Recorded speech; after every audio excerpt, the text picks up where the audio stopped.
All right, welcome back to the final round of the Myrtle Beach Open 2020 presented by Grip Equipment and driven by Innova. We are watching GK Pro Chase Card coverage brought to you by OTB. Again, I'm Nathan Queen, joined by Trevor Harbolt. Good morning, everybody. I'm excited for Championship Sunday today. We got a wonderful, wonderful card to watch. Lots of hair. Yeah, lots of hair and lots of straight lines and not many forehands. We've got Michael Johansen, Barry Schultz, James Conrad, and myself. Bunch of great wood golfers, man. This is going to be fun to watch Splinter City being shred by all these wooded golfers. Yeah, and the leaderboard's tight. Me and James are only 2 strokes off the lead, so the whole card has a chance to make a run to get this win. I even think down to the third card, they had 3 or 4 strokes out and they had a chance. This was a really, really tight battle. Yeah, moving into hole 1, 321 feet, your typical righty backhand hyzer. Throw it out straight with a fairway driver, or if you want to get, it's a pretty easy hole to get aggressive on as well. You could throw up to a destroyer or a high speed to get a flare and try to ace it on the first hole, get some fireworks going. Right. The only thing you're trying to do is miss all of these trees right here on the right-hand side of the camera angle and just slide it up to the basket and take a birdie on this hole. It's a pretty relatively simple starting hole, I think. Welcome to T-Pad 1, hashtag MQ, Nathan Queen. Right. So with my lefty backhand here, I end up going with the sidewinder. It's a pretty late turn. It's a bit more difficult for me without having that forehand.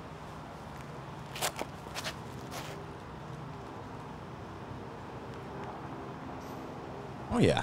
Whoa, what a wild rollaway there. Yeah, I got it turned a bit too early. It had a lot of spin on it, so it took a pretty big rollout. You have a big putt for that one, for the opportunity for your deuce, though. The 2019 crazy US action. PDC champion, James Conrad. And some more hair on the card here. Yeah, he lets his flow a little more. He's got a little more to show off. I do believe he is going with a destroyer here. Maybe looking for some skip action with that high speed. Yeah, pulling it out wide, using all of that fairway. Oh, yeah. Very nice shot. That'll be a pretty routine birdie. Welcome to T-Pad 1, a man with many championships, millions of victories, and now he is a championship father, Mr. Barry Schultz. Millions of victories. Millions of victories and a new dad. Congrats to Barry on his daughter, Carter. I know she's doing well. Yeah, excited to watch Barry Schultz, the legend here. I got to play with him first round. It was really fun watching him play this course. He's pulled this one a bit inside. He misses the trees, but does catch some of those roots that are there with how new this course is, only being in the ground a week. Chase card, one of everybody's best friends, MJ himself, Michael Johansen. Then Michael Johansen, another North Carolina guy. More hair. Been around a long time. This is my disc golf dad, man. I so enjoy watching this man play disc golf, and he's such a kind soul. There's it just a bit too high and catches some branches. We'll have some long looks and a tap in here. Right, and let's see what Barry can do, because this is a great starting putt here. Just got out of his hand a little on hyzer. Misses left side. He'll have a drop in 3.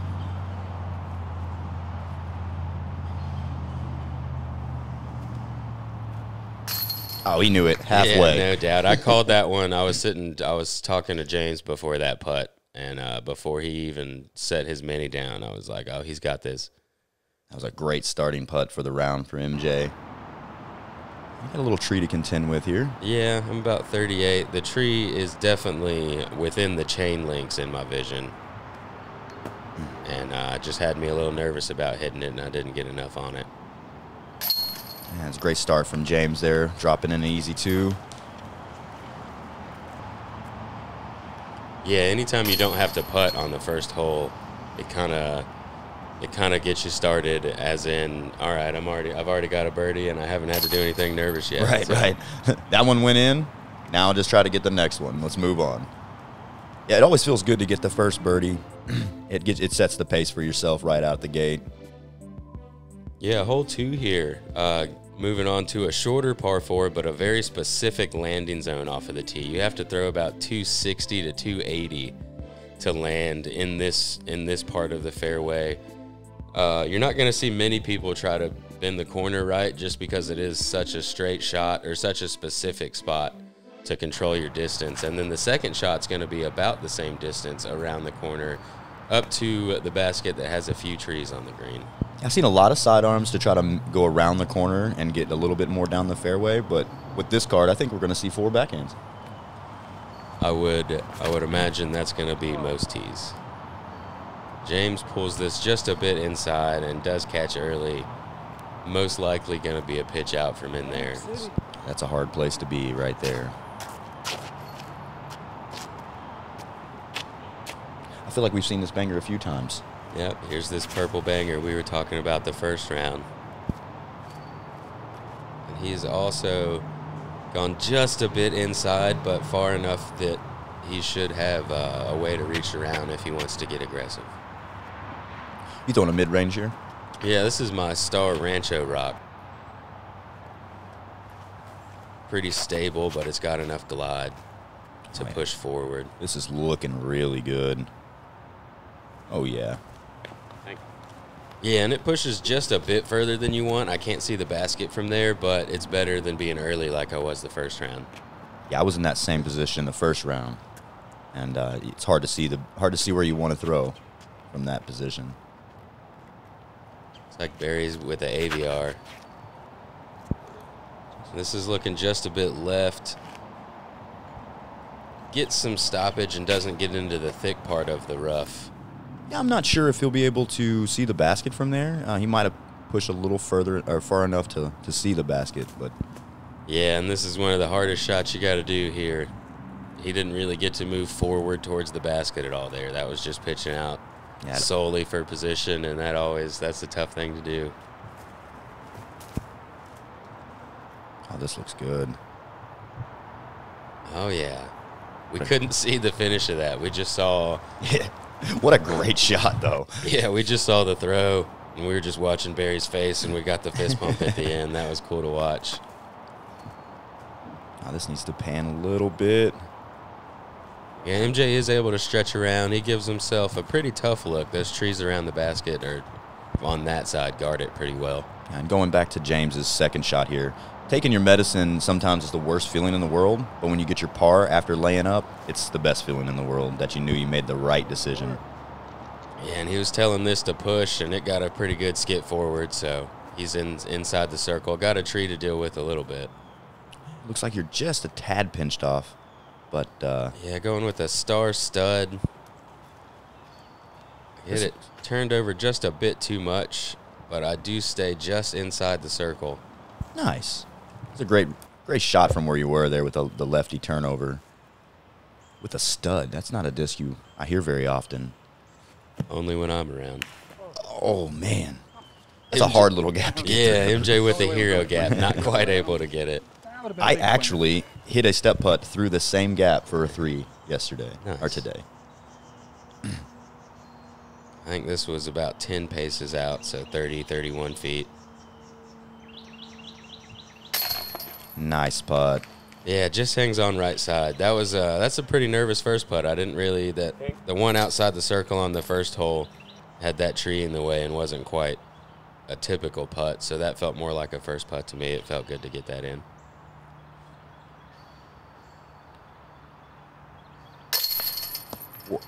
Wow.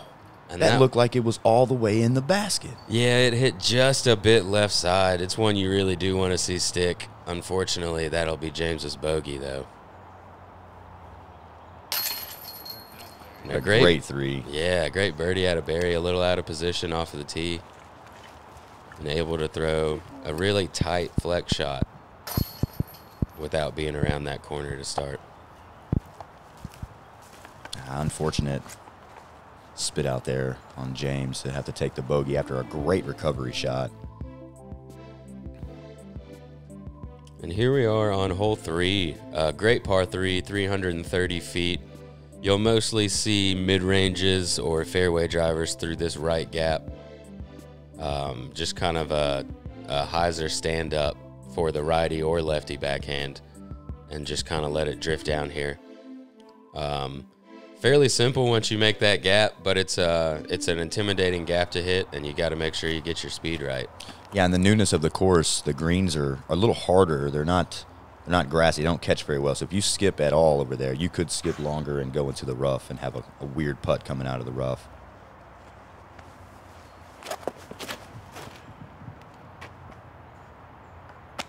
I just got it over a little. Yeah, I threw a leopard the first round, and it worked out great, but I was about 25 long, and I felt with the tournament arm that maybe I should disc down and throw the Mako, and I just got a little too overzealous on it. I like the way you said tournament arm. I've never thought of that.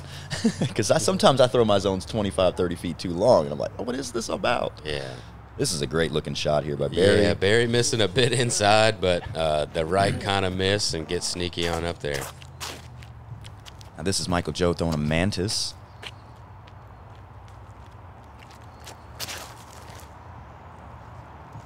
So smooth. Just flipped up a little bit too much, but he'll have a chance for a birdie there. Yeah, he makes it pin height. He's inside the circle, maybe 25 feet. Actually, a lot closer than I thought he was when they panned out of the camera.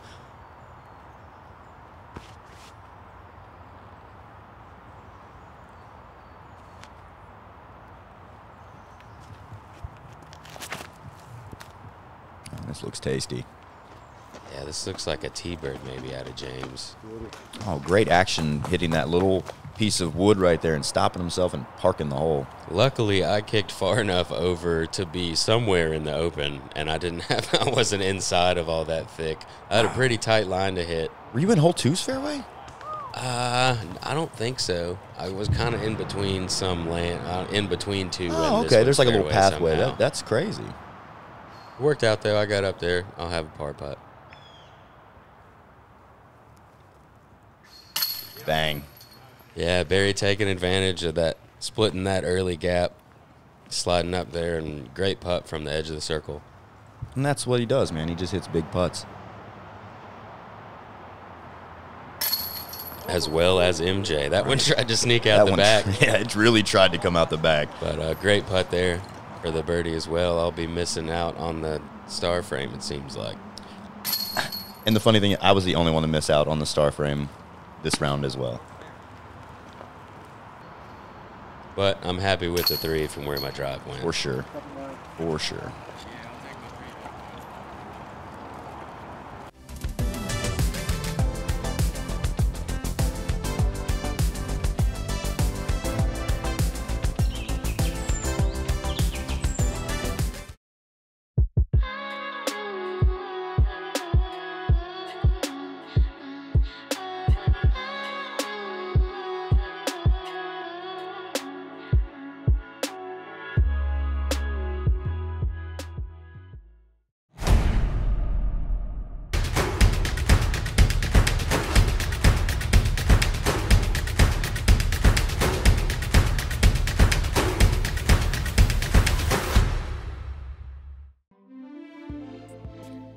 Here we are on hole 4, 296 feet.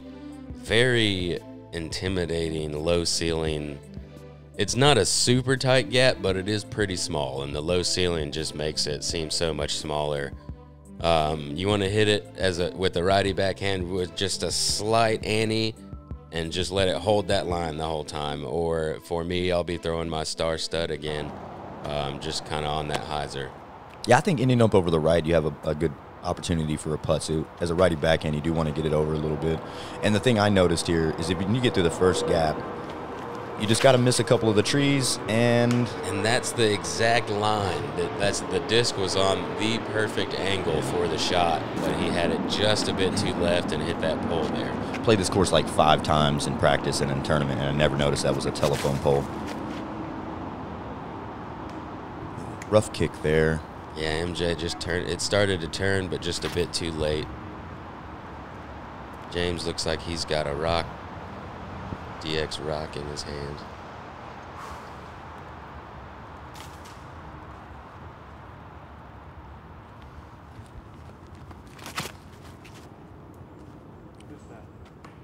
Oh, and he said miss that. He knew exactly. He knew what it was going for. Just a little tight. Yeah, just a bit too inside.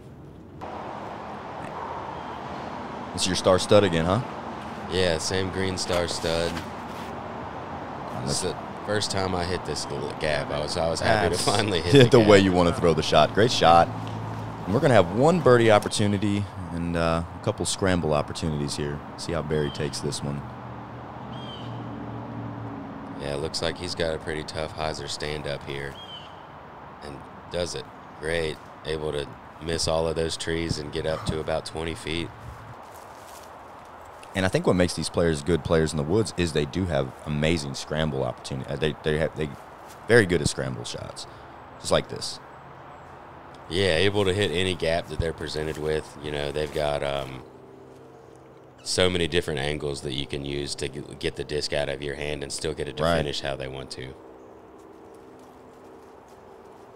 James going to give it a long bid over here. Doesn't quite get enough anhyzer on it. Gets a good stop right there, though, to keep it from having too much of a tester putt.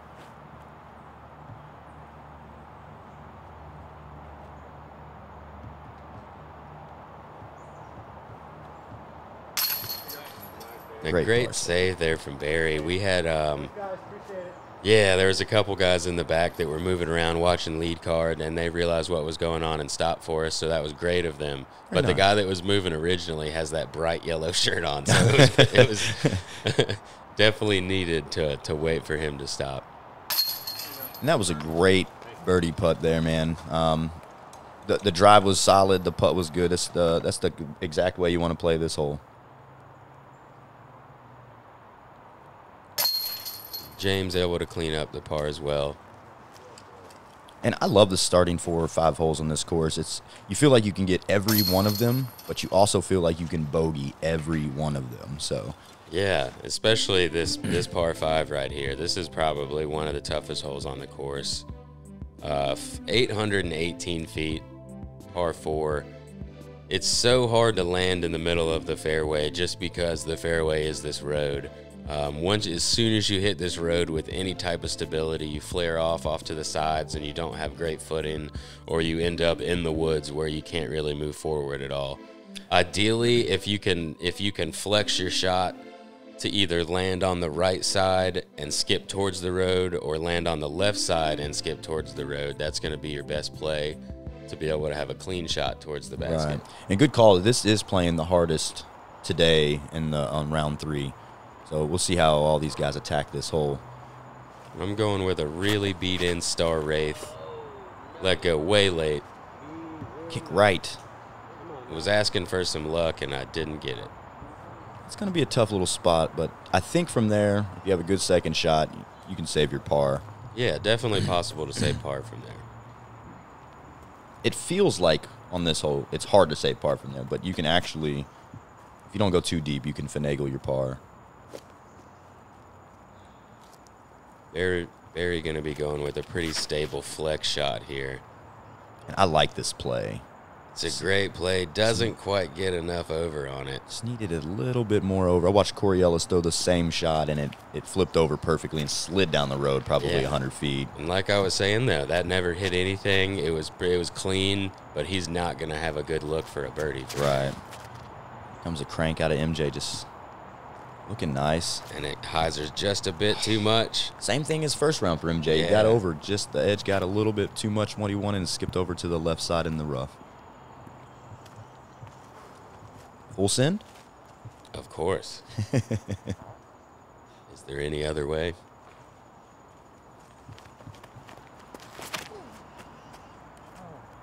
This needs to stable up. Yeah, he's gotten over on that too much. Does not get a fortunate kick to drop into the fairway and ends up pretty deep in the woods over there. Yeah, that's going to be a tough out. Going back to my star sidewinder I threw on the first hole, trying to get a little bit down the fairway and doing some course maintenance instead. I do get a good lie on the road, though, and have a chance for a long upshot to save my par. Yeah, it's a straight hyzer shot for you as a lefty. It's pretty fortunate kick there into the road. James gets out just fine. Yeah, he's about the same spot as I am. And I think being a lefty and a righty on that shot from where you both are, it is so much tougher for James to get the disc over and stay on that line to get up where he wants. Yeah, to get to the basket, it is much tougher for that righty backhand because you have to get it very straight before it turns right. Yeah, it's a super late turn on this shot. You have a little bit of room on the left to work it, but it's not enough to make it an easy shot.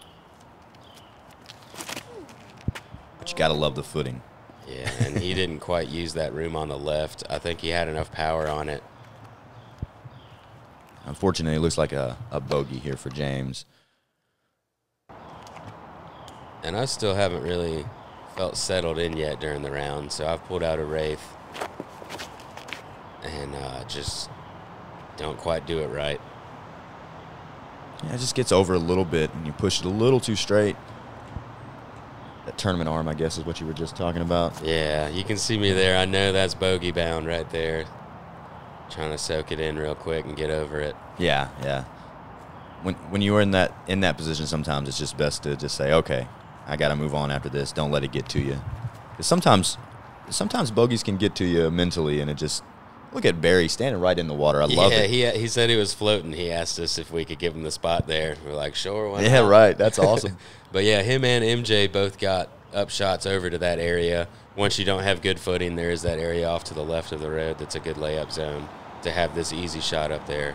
Oh, this looks great. Oh, man. Except he caught some little branches on the right side. I did not see those. Barry and MJ both leaving their up shots a little short, and we'll have a long putt for par. James trying to make something happen after scrambling down the fairway. Leaves it a little far left behind that tree you see on the right there. So still not a great look. I had so many, there was 4 or 5 ways in there that I maybe could have putted. You picked the right one. And made it, but they just weren't close enough for me to really go for it. So pitch on out. But it was a look at this. Just knows it's in the basket. Yep. Halfway through the flight. Picking up as many as it hits the chains. What a beautiful putt. It was a great save. What do you think's on his disc? A spider, maybe? Barry looking to get the par save as well.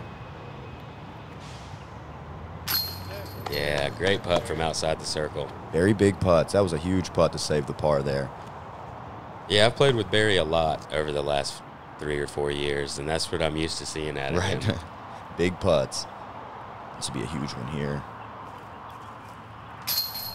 Oh, another just high and left that falls out.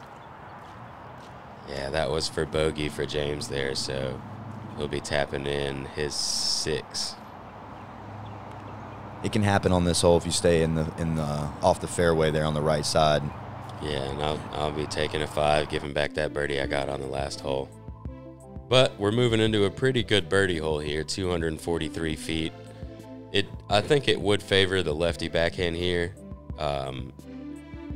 where the drone's going.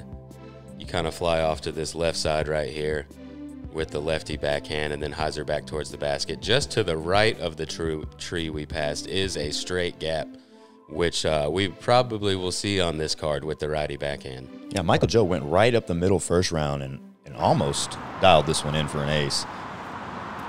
But again, I think we're going to see a lot of backhands. So that tree in the sun, just to the right of it's that straight gap I was talking about. Barry's taking it and just catches the last tree. He'll have a long putt there, 40, 45 feet. Michael Joe pulling out that banger one more time. Just gets it a little high. Yeah, a little high, little turned, and gets a pretty tough kick over there to the left side. What are you throwing here? I've got a Jeff Ash Brainwave Star Gator. This is a great play here. A stable mid-range that just get it over on the edge, let it hyzer back to the basket, have yourself a 15-foot putt for 2. Great shot, Nathan. Yeah, thanks, man. I'm sure this is an AVR. Yeah, this is old Greeny. This is a flippy disc here. Stop. Recorrecting is always something good to do. Yeah, and sometimes with these cars on the road, if you can't block them out, there's a lot of cars there, you know. It's it can get to you a little bit sometimes. Just like we're saying, one of the only trees you have to miss. You got to get around that one, and then you'll have yourself a putt. Even if you do hit it, you have a longer look at it. James running this. Yeah, trying to give it a bid. Good line on it. Just comes up a bit short. MJ over in some rough stuff as well, just pitching up. It feels really odd getting a 3 on this one, but it's not a bad 3, just for the simple fact that all the trees are in the way. I feel like a lot of the holes out here feel, and look at Barry just Barry big putts, keeping it going. But yeah, I feel like a lot of the holes out here kind of feel bad to get a 3 on. Yeah, right. Let's watch this replay as Barry from about 45 just... Oh, look at him. He knows it. Took the step forward. Great putt from Barry. Just been on it all round so far. A solid deuce from you, Nathan. We're going to have a couple birdies and a couple pars. And it is awesome watching Barry Schultz at 50 years old still beat these 22-year-olds and beat me. You know, I mean, he beats a lot of people still, and it's really fantastic to see. And that's what I love about disc golf. He's been good for a long time. He's got a solid form where he's not hard on his body when he plays, and I could see him playing for another 10, 15 years just as good as he is. For sure, for sure. Moving on to hole 7, 263 feet. I've decided that I just don't know how to throw this hole. But Me either. I think you're supposed to throw a mid-range with, you know, a forehand. So a forehand fairway driver as a righty with no flat on it. You want it to go right the whole time, be on a hyzer the entire time. This card, though, we're going to see some putter backhands with the flippiest things you can find, and just try not to push them too straight. Barry does a great job there and gives himself a clean putt. I've got a gator in my hand, trying to get it around the corner and flatten it, just like I've done every other time. And yeah, that's the mistake you can make on this hole by just throwing it just a little too straight. You know, getting it flat and it goes a little too far, and then you got all this stuff in your way. This looks like another banger here. Flippy. Yeah, and he's going to be joining me over there. He's pushed it too straight, didn't get the turn on it. Yeah, now this is wild to me. This hole, no sidearms being thrown on this hole right now. Yeah, this would definitely be a sidearm hole. James is trying to correct and gets the opposite of why you see people push long, because they hit that inside tree. This hole actually played over par, which is not a surprise to me. It's the trickiest little 260-foot hole ever. It's strange to me how few twos that you see on this hole. Like, I know what to do, and I still can't do it. So I guess it keeps happening to other people as well.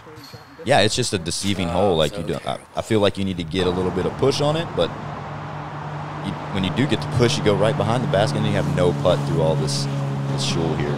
Well, this is where Barry landed. Perfect speed control without going too far. Very big putts. This guy is on the green making everything. Yeah, hits another circle's edge putt. He's now 4 down through 7.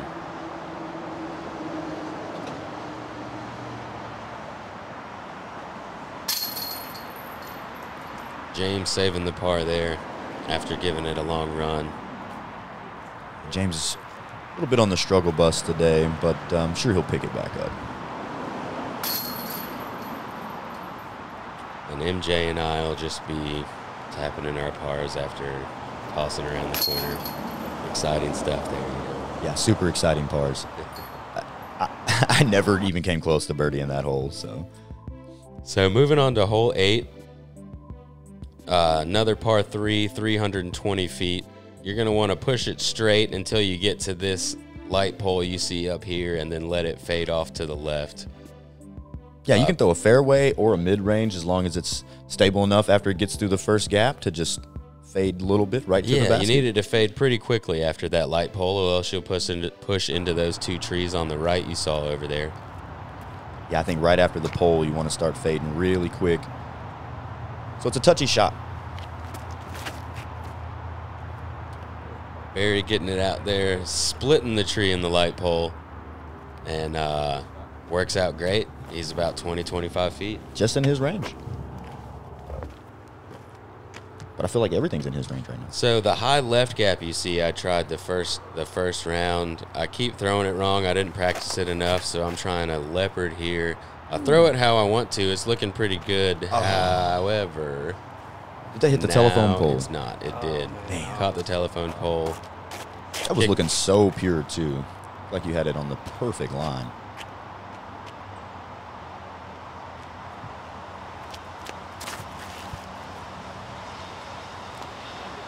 MJ getting it up. Sneaking through the gap, but catching some high branches after the gap. He'll have a long circle 2 putt. James trying to focus in. Looks like he's got that M4 maybe that he likes to throw. MD4, excuse me. And he caught the same little branch that MJ caught. He gets up there a little closer. Still in circle 2, though, I believe. Looks like you got a little hole here. Not the hole I thought you were going for. Yeah, wide Anheuser trying to make sure that I can get up on the green and not catch any of that little stuff sticking off of those trees. All the little vines and stuff you see hanging off of those trees make it a lot more difficult to hit those gaps. Right.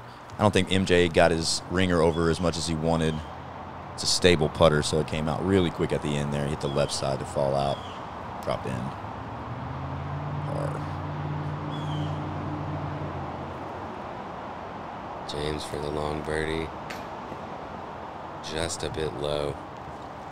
Struggling on the green today. That's not normal out of James. Yeah, you can tell he's not quite feeling it right now. He's sitting at 1 over for the round and wants to make a move and hit a little bit low. That was a great save for the 3 there out of the Schultz that you had. That was another solid putt by Mr. Queen. Thanks, man. Barry now with another birdie opportunity. This would put him 5 through 8.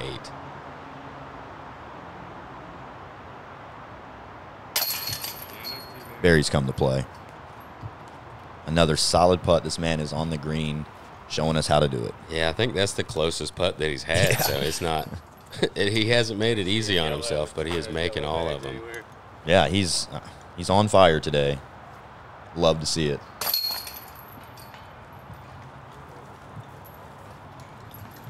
And you'll see people have umbrellas because right before our round started, it came a downpour. Yeah, it was we thought we were going to get rained on for most of the day before this. And luckily enough, we didn't catch one bit of rain. Yeah, but here we are on hole 9, a very tough par 3, probably the hardest par 3 on the course, 428 feet. It's really, I think it favors the force over righty backhand to park it. Not that that's an easy shot, but I think that's the easiest way to park the hole. Heiser stand up with a fast disc for a lefty. Yeah, I really like this hole. It's a very, very tough birdie. I mean, a 3 is feeling good. Yeah, you're really playing for a lot of. You're just kind of playing to get around the corner here and have an easy pitch up for your 3. Now, shout out to Ezra Adderholt, who went Heiser over the highway. Good for him. That's pretty incredible. It's incredible. Got a star wraith here, and I pulled it out just a bit too wide. I almost snuck through there, which is kind of a better line to the basket than the fairway. But yeah, this is the second hardest hole on the course today, the hardest par 3, like you said. You got to get a great. That is not what that's. You came out of your hand a little early there. Yeah, as soon as he turned around, he said, "Well, that slipped out."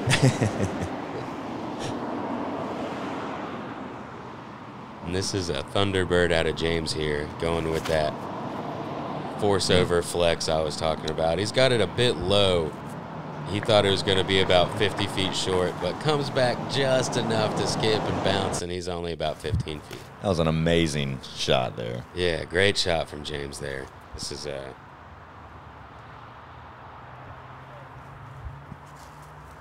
That's a good outshot by Michael Joe to get back into the center of the fairway. Taking your medicine. Know you're going to have to take a 4 from that that off the fairway drive there.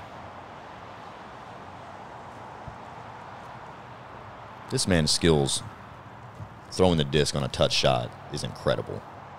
Yeah, he's actually been a little bit off on it this round, leaving him short and having to make those putts. He's left himself a little short again. Shorter than I'm used to seeing anyway. Usually he's touching it underneath the basket where he doesn't have to putt. Now, is this your second shot, right? Yeah, this is my second shot. Again, not really trying to run it. I could have put something on it, but I like pars. It was surprising to me that you made it up that far. I thought you were a little further back, so that was great shots. Barry here trying to save another par. This man what else is do you expect? killing it.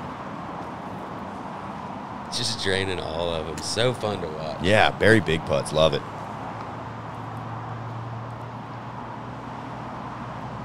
James tapping in the birdie, getting back to even for the front 9. That's not quite what you want. One of only 2 twos on this hole. Him and Corey Ellis, that was on my card, both parked this hole and were the only 2 deuces so on Corey Ellis got it the first round as well, so he's going to get it both rounds. That's incredible. That's a hard 2. So Barry with the hot front 9 here, going 5 through 9. I have shot 2 through 9. James even, and Michael Johansen has shot 1 down, and the rest of us looking to get something going here. And we look forward to watching this back 9. Yeah, man, I'm looking forward to watching Barry Schultz hit some more putts and see what these guys can get some more birdies under their belt.